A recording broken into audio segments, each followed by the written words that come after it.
tragic 9/11. What's up, everybody? Welcome aboard to Bubba's Bottom Line for Sunday, September the 14th. And of course, we all know the horrific shooting of Charlie Kirk, and rest in peace, Charlie Kirk. You were a wonderful person. I actually knew you. It's a tragedy. It's a tragedy of how people are reacting to it, especially in the EU, where they wouldn't even give him a moment of silence, but they gave a moment of silence for George Floyd. It's a fucked up world. That's all I can tell you. It's a fucked up country. But you know, the guy was caught, turned in by his parents, living with a transgender. I think that obviously a very sick human being, and another sad tragedy. And again, rest in peace, Charlie Kirk. And I hope and pray for your family. Two little kids. So let's hope that they can get back on track, and we can take care of, get rid of this senseless nonsense violence of political figures. I mean, again, it's just a tragedy. So we'll move on. But as we look, we've got, of course, the Act Blue lawyers under investigation for illegal fundraising. Gee, shocking that we would have illegal fundraising. And again, I don't care whether you be a Democrat or Republican or whatever. Neither side is any good, and neither side has your interests at heart.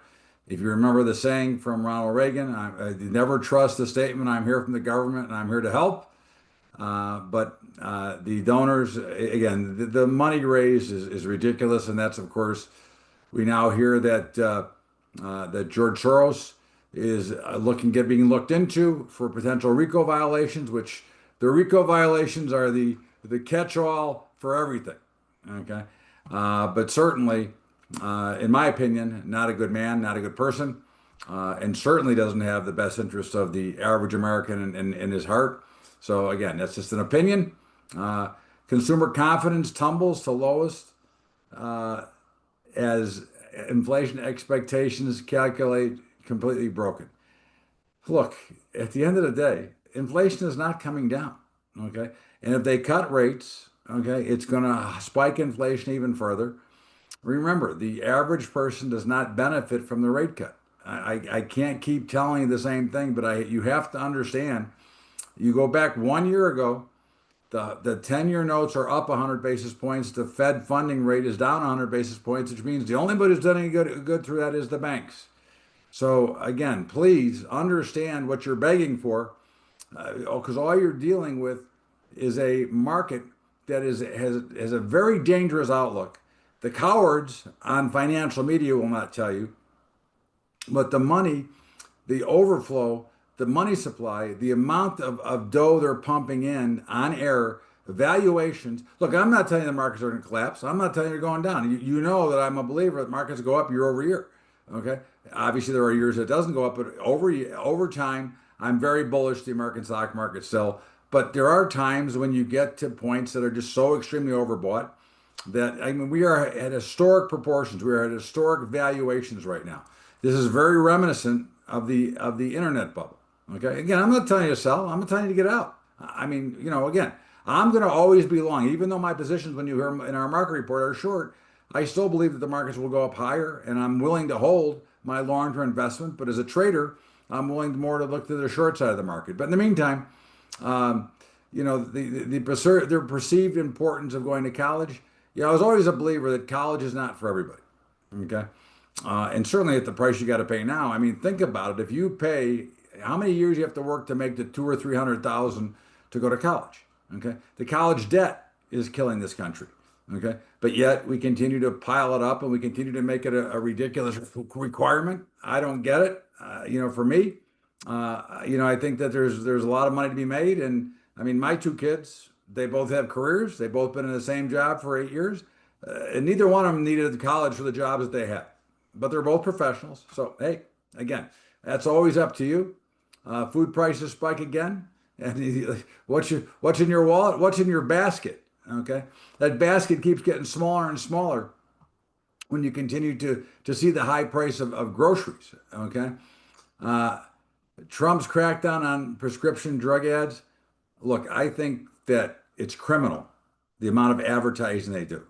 I think it's criminal that the drug companies create a drug, okay, and then create an illness to go along with it, okay. But we'll talk about more of that in our commentary, okay. Um, Homeowners insurance costs spiking to record highs. Okay. So if you could afford to buy a house, which many can't now, okay, but of course the buyers are a little bit more in control now because of the higher interest rates, because of the lack of earning power, because of the lack of jobs.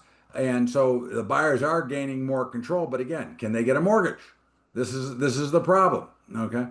But I think that the buyers are in control and prices are coming down, but so is inventory is rising. Okay, and again, I can see it out here in Las Vegas. They keep building and building. Well, at some point, you're going to overbuild once again, and we're going to have a problem. Again, is it tomorrow? I'm not going to predict anything. I say to you that at some point they overbuild. They're counting on things, and of course, there's more than just the price of the house. There's a lot more that goes along with it, and that's the hidden cost of a by the month society. All of a sudden, you get involved in something you can't afford anymore. Uh, Kirk Assassin was a radical left Antifa adjacent creep. Okay, on the bullet he wrote, "Hey, fascist." Interesting.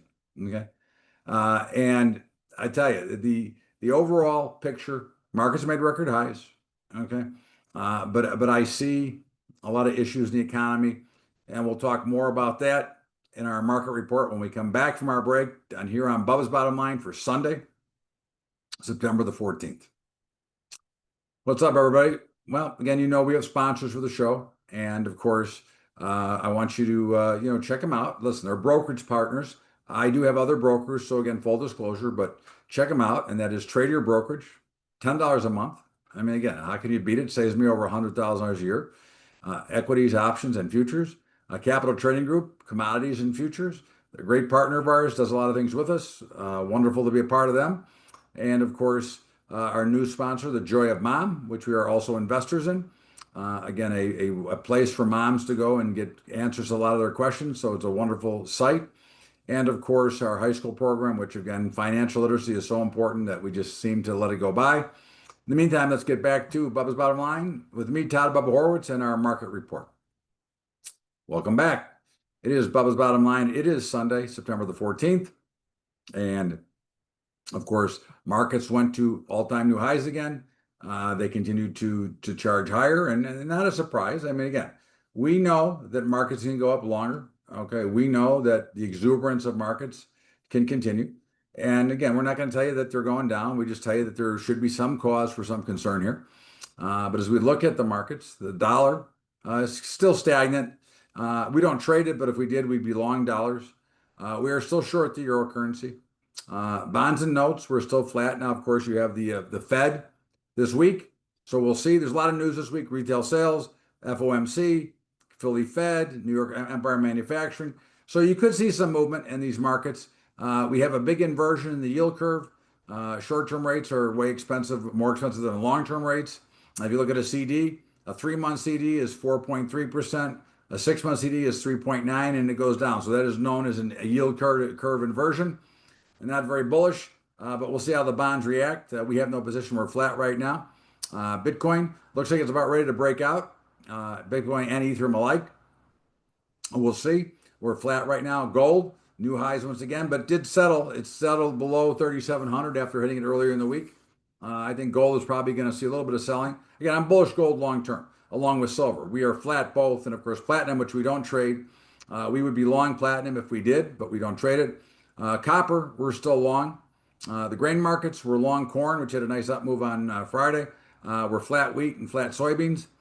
Cattle, looks like it's finally starting to come in a little bit. You may want to start to look to sell that.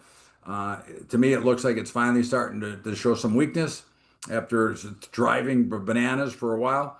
The hog market should be sold. Again, it looks like we've reached a peak there. Natural gas had a nice big rally, got back into $3 at close the week at $2.94. We have no position, but I'd still be a buyer back again around 260, 270. And crude oil, which we're long, again, down at the bottom end of the range. We expect to move here in crude to the upside, but overall, longer term view, I think crude's going much lower. But in the meantime, we're talking about a trading position versus a long-term opinion. A lot of bullishness in the markets, I think too much. The charts are not weak. Again, we are short the indexes, as I've said to you, all four. They didn't all make highs. The three of the four made new highs. Again, I'm not telling you that they're going down tomorrow. I'm not telling you to sell them. I'm telling you to keep an eye on them. Okay. I think it's important. I think you could see some disaster here. And it doesn't mean, again, it doesn't mean right now, but there is a lot of worry. There's a lot of warning signs out there. So just be careful. And this is the financial report, and we'll be back with our commentary right after the break, right here on Bubba's Bottom Line.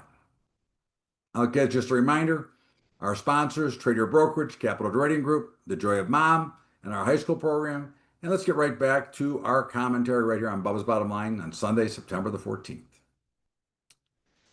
Let's welcome back. And of course, we opened up with the drug companies and the ads, and I think that it's rather disgusting, okay, that you can watch any given TV show and you can see an ad for 5 to 6 to 7 different drugs for things you didn't even know you had. And I think this is the American tragedy. We're making drug addicts out of our children, out of our adults. You find a disease, okay? You make up a disease so you can give them a cure, okay, for a disease. I think we're a way over medicated society. I think it's sad that we continue to bring in new prescription drugs to this market and not more solutions. Again, I'm a believer that a lot of things that we have medicine for could be cured, but it would cause too much of economic hardship for a lot of big pharma. And since big pharma is one of the big controllers of government, I think that's a problem. But I do think that the ads are ridiculous. I would compare these ads that you see from pharma to tobacco ads of the 60s, which they banned them, okay? Because you're creating drug addicts with all of these pills that you put on because most are addictive, okay? And again, you're not treating, you're treating a symptom that you created, that you planted in somebody's mind for the most part. I find it pretty disgusting. I think it sucks, and that's my opinion. This is our market commentary, and of course, it is a football Sunday. We do like a couple of games today. We like the Pittsburgh Steelers. Okay, we like the Minnesota Vikings, and we like the Houston Texans. And have a great weekend, everybody. As always, I thank you for watching Bubba's Bottom Line, Sunday, September the 14th.